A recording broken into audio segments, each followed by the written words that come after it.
Welcome back to this week's Kram Rams. I'm Paul Bennett. And I'm Kenny Carls.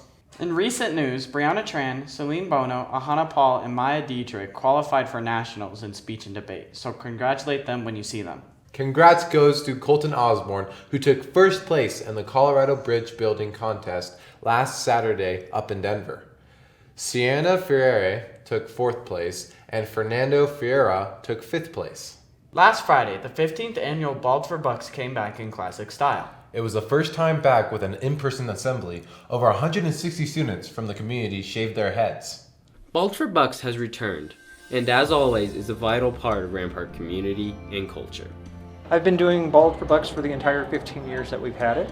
To be honest, it was kind of an accident. I just kind of mentioned one day that we should do a fundraiser for our amazing teacher that had cancer. Immediately, NHS, the girls volleyball team, the guys football team just rallied around that, and that's how it was born. And we did it 1 year, and then it came back a few years after that when our teacher's son asked that we bring it back. One of our teachers, other than Mr. Anderson, has also been doing it for nearly as long, and he has his own special reasons for doing so. I have a sister-in-law who has battled leukemia for 30-some years and actually just had a bone marrow transplant. Took her about 3 months up in a hospital in Denver. So my sister-in-law Judy is who I really do this for. Bald for Bucks has created a unique sense of community here at Rampart. Whether it be student or teacher, they all have their reasoning for doing it. I just do Bald for Bucks because I have a lot of family around me, especially during COVID, that went through cancer. And I did it in 8th grade, so I just figured doing it my senior year would be nice. Many of our students here at Rampart decided to shave their head in support of Bald for Bucks. It feels really good, like that my hair is gone. It was so dry and awful, and it's all gone. It feels so freeing, and my head's all soft. I've always wanted to shave my head for Bald for Bucks, but I was always too intimidated to do it, and I thought that's a little too extreme. But this year, I really wanted to because, high school is coming to an end for me, and I just wanted to do something fun. This is my, 4th year doing it. I do it to support cancer kids, and I've also had multiple family members pass away from cancer, so it's also to support them. It feels kind of weird, so when it was going off, you couldn't really tell. But then once it was all gone, I put my hand on it, I can feel the coldness of my hand, and if people are breathing, I can feel it, and it's really strange, because before I had pretty long hair, so it's kind of interesting now. Definitely very different. I used to have hair down to here, and now it's all gone. I think it's a really cool thing. I've done it every year since 5th grade, so this is my 5th year doing it. And it's just really fun assembly and really inspiring. It feels really good. This is my first time doing Bald for Bucks, but it's such a good cause, and being able to show that I did it through the manifestation of a bald head, it's a really good feeling. It's just helping people with cancer, and it's for a great cause, and it's really cool because the whole community comes together to do it, so I would highly, highly recommend it. Thank you to everyone who decided to donate to Bald for Bucks, and a special thanks to our Bald for Bucks coordinators, our StuCo, and LLS for giving us this opportunity to help others. It was incredible to see everyone there to support research against cancer. Rampart High School is currently first in the nation for fundraising. Donations are already higher than $20,000 online. Moving on, Rocky Mountain High is the class of choice when it comes to fun, physical, extracurricular activities here at Rampart. Not many people know about it, so we decided to find the story. Yesterday, Rocky went on a snowshoeing field trip throughout the Colorado mountains, which is definitely an experience to remember. Kram wanted to dive into the class that is Rocky and see what it's all about. Rocky is an outdoor education program. We've been at Rampart since the school opened. So Rocky's a sort of gym class where you go and you do physical activities like up on the rock wall or out in public. Basically a PE class where we do several different courses throughout the school year. We learn how to rock climb and just do different physical things on the rock climbing wall. And a bunch of other outdoor adventure type courses. I like how it's just one big community. Everyone in the class knows each other, and you're really familiar with everybody. It's an inclusive class. It's for people that are really physically active and also for people that have never rock climbed before. There's a really good range of students. I've always enjoyed rock climbing, but there's more than just rock climbing. I love it because it teaches people skills, Colorado skills. I mean, have such a great opportunity. It's different than your normal PE class. There are a variety of courses and activities that Rocky offers, ranging from very simple to very intense courses. There are different units like on the rock wall or in the high or low ropes outside. There's like obstacles on the gym ceiling. And then we go outside early in the semester for the outside top ropes. That's a lot of fun. It's pretty difficult, but if you have friends, it's not that hard. They seem to really enjoy it and they like it and get into it. It's something new for kids. We go out and do physical activity, like not super demanding physical activity, but things like orienteering or snowshoeing just outside. Get kayaks in the pool. We'll do a lot of different fun activities. We try and climb outdoors and we try and rappel outdoors as well.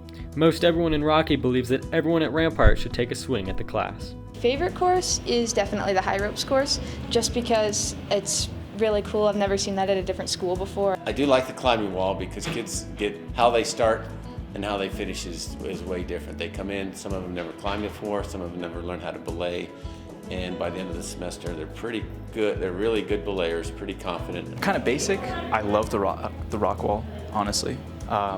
We spend a lot of time on it and it's perfect for me. College dropout, which is basically a giant swing in the gym. It takes like 10 people to pull you up, and then you just drop yourself. We've had orienteering, which is going out and doing like geographical findings of little markers around the area. We go to different climbing gyms, just lots of different stuff outdoors. If you're in Rocky 1, we go to Fox Run Park, and then we do go to the Springs Climbing Center. If you end up doing Rocky 2, we go up to Pikes Peak and go snowshoeing. We try and go outdoor climbing, weather permitting, where we go out to either Garden of the Gods or Red Rocks Canyon. Probably, if you want to be physically active and do something that's fun, not a specific sport, but like definitely like physical, then I would say it's a good course to join. Because it's the best class in the school. I really believe that it's fun, it's a great experience. This one is unique. I think our program is pretty strong. This club provides new experiences taking place inside, outside, and even on the ceiling. Consider building your confidence this year by joining Rocky. This is Tyler Roll, been signing off for Kram. I am in that class, and it is truly something juniors and seniors should do before they graduate. We wanted to take a closer look at Stuco and what they do for the student body. Especially during the Ball for Bucks Spirit Week. Spirit Week is a well-known tradition here at Rampart, but many people don't know what happens behind the idea of it. Kram asked why we do Spirit Week. We do Spirit Week normally when we have like something going on in the school. To open up a week, it just brings the school community together for a common cause. Spirit Weeks are a way to get the community hyped for the event that's going to happen at the end of the week. Since this week is Ball for Bucks week, might as well just go full out. It's goofy and it's cool to see everybody do something different and cool. With the goal to bring the community together, Stuco comes up with many different and creative ideas. We asked how they come up with these ideas. Honestly, it comes from the students, it comes from the teachers. We have a Spirit Week committee that helps to make the ideas, but it's also depending on what the specific event is and the theme of that event, we'll base our Spirit Weeks off of that.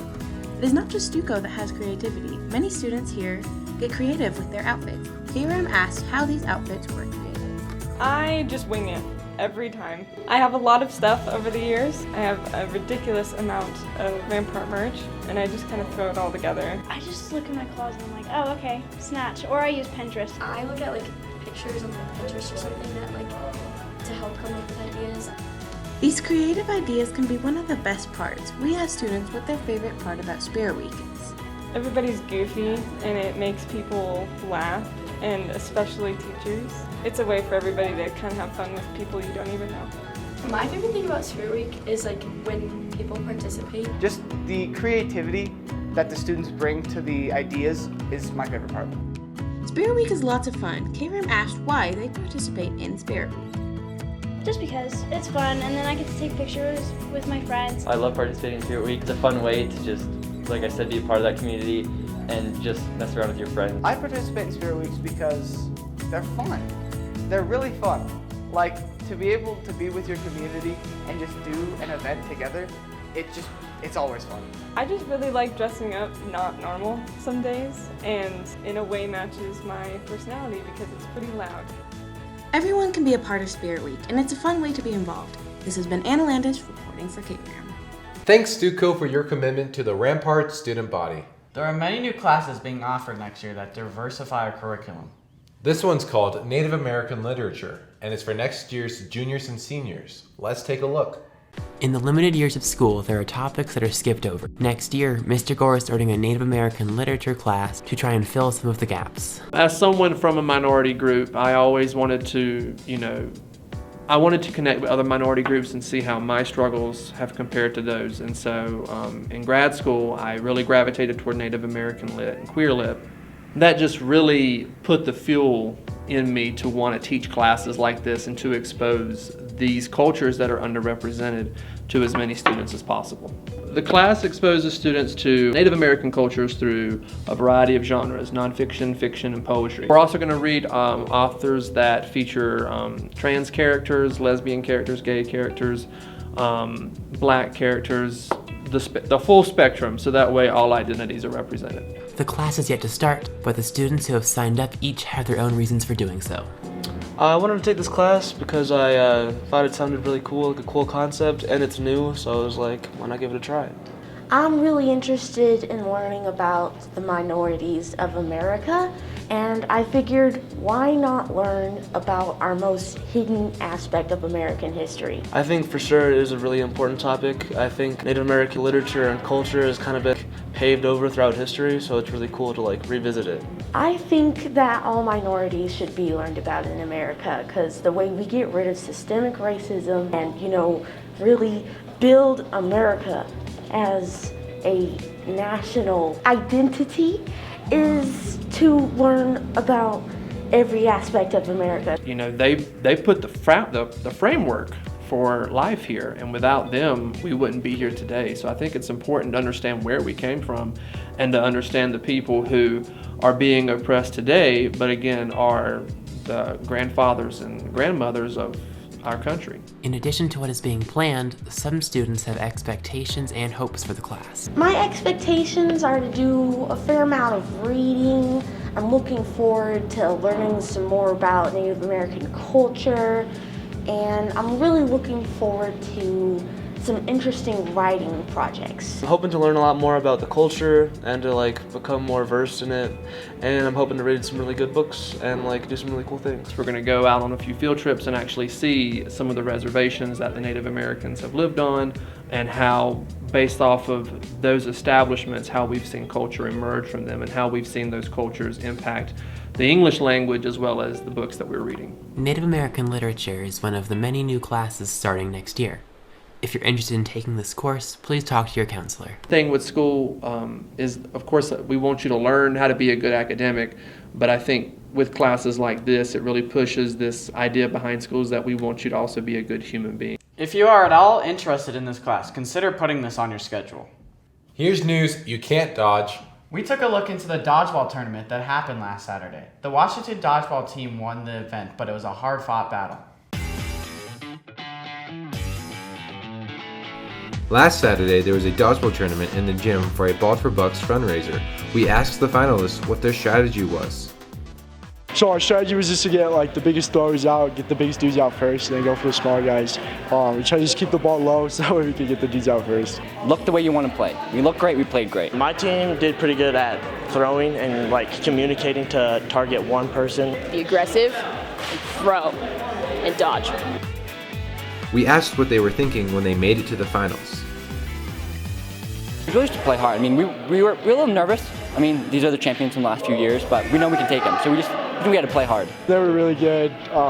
They put up a really good fight in our first game. They won the first game. It was like a weight on my shoulders. I had to do good. They've just been the commanding team. The baseball kid, they know how to throw. So they were the people to beat. We found some fans to see who were they rooting for and why. Oh, Washington. Oh, absolutely Washington. Washington was the fan favorite. Because they are the best. They were the best. Yeah, easily. They walked in with their suits, and I knew right then they would win. Right. They walked in and drowned out everything I could hear. It's perfect. Let's see how the final game played out. I think we got a little too confident in ourselves and just went downhill from there. I have to know how to throw it low. I mean, he can catch. If I hit him in the legs, maybe he won't catch it. So that was the whole strategy, throw it low. At the end, I could have caught the ball instead of letting go off my fingertips and hit the ground.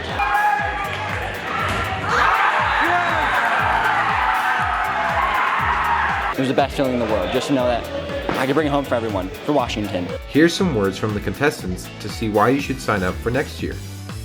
Purely, no matter what happened, it was always fun. Not just like we were screaming at each other like, no, we'd have to win. It was just so fun, no matter what. I would do it. It's fun while it lasts. This was my last year. It's one of probably the best high school memories you'll have. That's the recap. This has been Kenny Carls signing off. That voice sounds familiar. Yeah, I can't put my finger on it. Remember, the 5 rules of dodgeball is dodge, duck, dip, dive, and dodge. If you can dodge a wrench, you can dodge a ball. That's all for this week. This has been Paul Bennett. And Kenny Carls signing off for camera. Paulie. I'm Paul. Hey yo, Paulie. Hey yo. Wait, which one are we looking into? I'm making sure we're on the same page. I have drama, remember? No, my hat! Diversify our curriculum. Student Rampart body. Rampart student body. Son of a banana peel. I want to eat a trash can right now, guys. This is tough. Here, news, you cannot die. Better than that.